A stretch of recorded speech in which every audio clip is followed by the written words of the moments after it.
Dear sir, मैं एक chartered accountant हूँ। मैं खुद टैक्स भरती हूँ और मेरे क्लाइंट्स को भी सही गाइडेंस देकर टैक्स पेमेंट करवाती हूँ।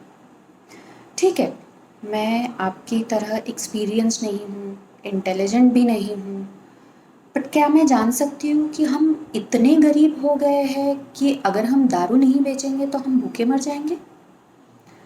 आपने कहा जनता कर्फ्यू करे में रहो, मैं और मेरा परिवार रहा।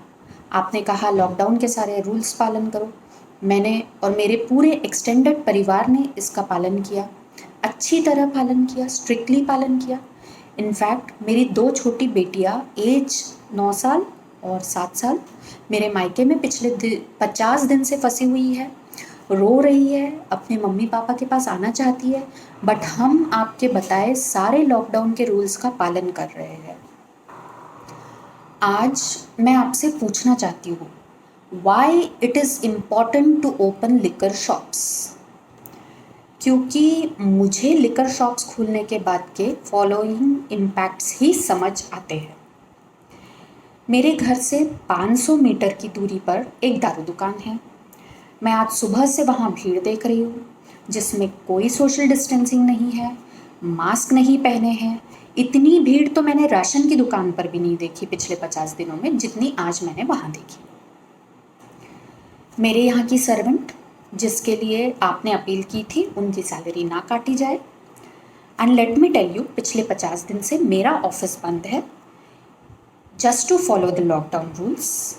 मेरी एक और कोई इनकम नहीं है, but still only to respect your appeal मैंने अपने सारे स्टाफ्स को, सर्वेंट्स को सैलरी दी।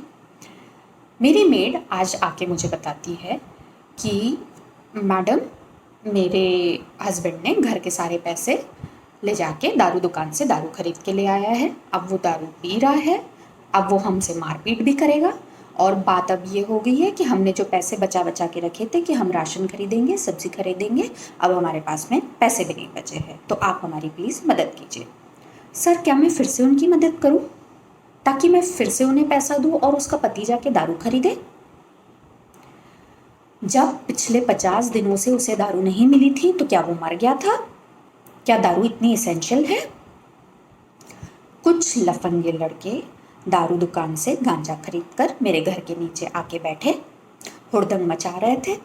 मैंने 112 पर फ़ोन लगाया तो उन्होंने मुझे कहा कि जब तक आप अपना थाना क्षेत्र हमें नहीं बताएंगे, हम आपकी कंप्लेन नहीं दर्ज करेंगे। सर, ये तो ठीक है, यहाँ का थाना क्षेत्र मुझे पता था, लेकिन कभी अगर मैं कोई अननोन जगह पे हूँ और वहाँ से मैं 112 पर फ़ोन लगाती हूँ अपने बचाव के लिए, अपनी सहायता के लिए, तो क्या मेरा थाना क्षेत्र बताना मुझे ज़रूरी रहेगा या मेरे बचाव के लिए उन्हें सहायता भेजना ज़रूरी रहेगा? फिर ले देकर जब मेरी कंप्लेन दर्ज भी हुई तो पुलिस आई, उन्होंने एक राउंड मारा और वो चली गई। तब क्या पुलिस को उस दारू दुकान पे लॉकडाउन की वाट लगाते हुए, अवहेलना करते हुए लोग नहीं दिखे? क्या उन्होंने उसके अगेंस्ट में एक्शन नहीं लेनी चाहिए थी? मैं पुलिस के बारे में कंप्लेन नहीं कर रही हूँ सर। मुझे भी पता है उन्हें जैसे ऑर्डर्स दिए जा रहे हैं वो वैसा ही कर रहे हैं। इसीलिए मैं आपके पास रिक्वेस्ट कर रही हूँ, आपसे पूछ रही हूँ, क्या आपने ये ऑर्डर्स दिए हैं? और दिए हैं तो क्यों दिए हैं? क्यों ज़रूरी है दारू दुकान खोलना? इसका एक लॉजिकल रीज़न आप मुझे प्लीज़ दीजिए सर। जैसे मैं आज तक आपकी हर बात मानते आई हूँ, आँख बंद कर भी मानती आई हूँ, वैसे ही इस बात को भी मान लूँगी, because I believe and I preach and I respect you.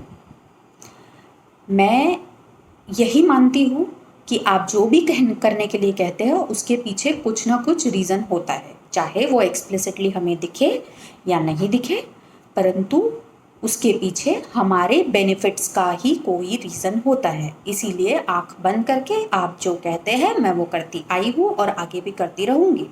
Sir, एक लॉजिकल रीज़न मुझे आप बता दीजिए दारू दुकान खोलने के लिए, मैं इसे भी मान लूँगी, आंखें बंद कर लूँगी।